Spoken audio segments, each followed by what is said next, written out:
কর্মফল কথা বলে। আপনি অপরের সাথে যেমন ব্যবহার করবেন সেটা কোনো না কোনো উপায়ে আবার আপনার কাছে ফেরত আসবে। একটা গল্প বলি শুনেন। এক গ্রামে এক গরিব কৃষক ছিলেন, যিনি দুধ থেকে মাখন এবং ঘি তৈরি করে সেগুলা বাজারে বিক্রি করতেন। প্রতি সপ্তাহে তিনি একজন বিশ্বস্ত মানুষের কাছে যেতেন এবং তার তৈরি করা জিনিসগুলো ওই দোকানের মালিকের কাছে বিক্রি করতেন। দোকানদারটাও দেখলো ওই কৃষকটা গরিব এবং সে খুব ভালো মাখন ঘি তৈরি করে, তাই তার কাছ থেকে নিয়ে যায় বিশ্বাসের সাথে। তো তারপর থেকে দোকানদার সবসময় ওই কৃষকের থেকে মাখন এবং ঘি কিনে নিত। ওই দোকানদার কখনো ওজন দিয়ে নিত না এবং মাপার প্রয়োজনও মনে করতো না, কারণ ইতিমধ্যে তাদের দুইজনের মধ্যে ভালো একটা সম্পর্ক হয়ে গেছে। এরকম করে কিছুদিন চলতে লাগলো। একদিন হঠাৎ করে দোকানদার কি মনে করলো, আমি আজকে একটু মাখনটা একটু মেপে দেখি ঠিকঠাক আছে কিনা। তো যে চিন্তা সেই কাজ, দোকানদার ওজন মাপতে শুরু করলো। ওজন মেপে সে দেখলো প্রতি 1 কেজি মাখনে 100 গ্রাম করে নাই। এটা দেখার পর তার খুব রাগ হলো। তার কাছে যত মাখন ছিল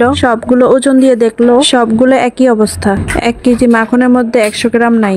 তখন দোকানদার খুব রেগে গেলেন এবং মনে মনে চিন্তা করলেন পরের সপ্তাহ কৃষক আসলে তাকে হাতে নাতে ধরবে, অনেক কথা শোনাবে। তো কথা মতো পরের সপ্তাহ আবার কৃষক আসলো, তার দোকানে মাখন এবং ঘি বিক্রি করার জন্য আসলো। তখন দোকানদার রেগে গিয়ে বলল, তুমি আমার দোকানে আসবে না, তোমার মাখন ঘি কোনো কিছুই কিনবো না।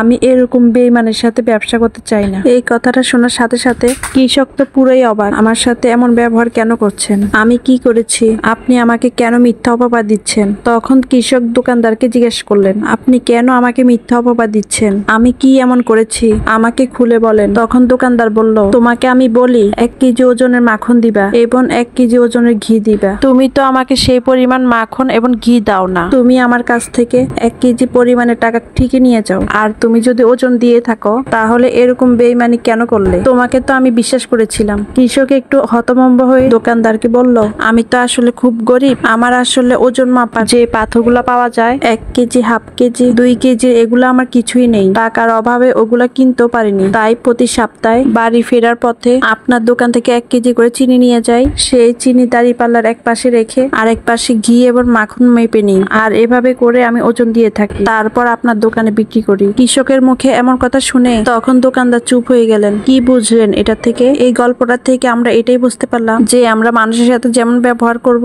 সেটা আবার কোনো না কোনো উপায়ে আমাদের কাছে ফেরত আসবে। কলা বিক্রেতা মনে করে আমি তো কলায় ফরমালিন দেই, আমি তো কলা খাই না, তাই সে কলা বিক্রেতা কলা বিক্রি করে সে টাকা দিয়ে অন্য একটা জিনিস কিনে নিয়ে বাড়িতে যায়। সে যেটা কিনে নিয়ে যাচ্ছে দোকানদার আবার মনে করে আমি তো ওই জিনিসটা খাই না, তাই আমি ওটাতে ভেজাল মিশাতে পারি। বিষয়টা হচ্ছে অনেকটা এরকম, আপনি যাই করেন আপনার কাছে ফেরত আসবেই। কিন্তু আমরা মানুষেরা এই জিনিসটা কেন বুঝতে পারি না? আমাদের মাথায় এইটুকু জ্ঞান থাকে না, খুব সহজে অন্যায় করে যাই। কিন্তু সত্য এটাই, পাপ কখনো বাপকে ছাড়ে না। সৃষ্টিকর্তা ঠিকই উপরে বসে সবকিছু দেখছে, আপনি কি করছেন না করছেন সবকিছু। যাই হোক, আজকের মতো বিদায় নিচ্ছি। আল্লাহ হাফেজ।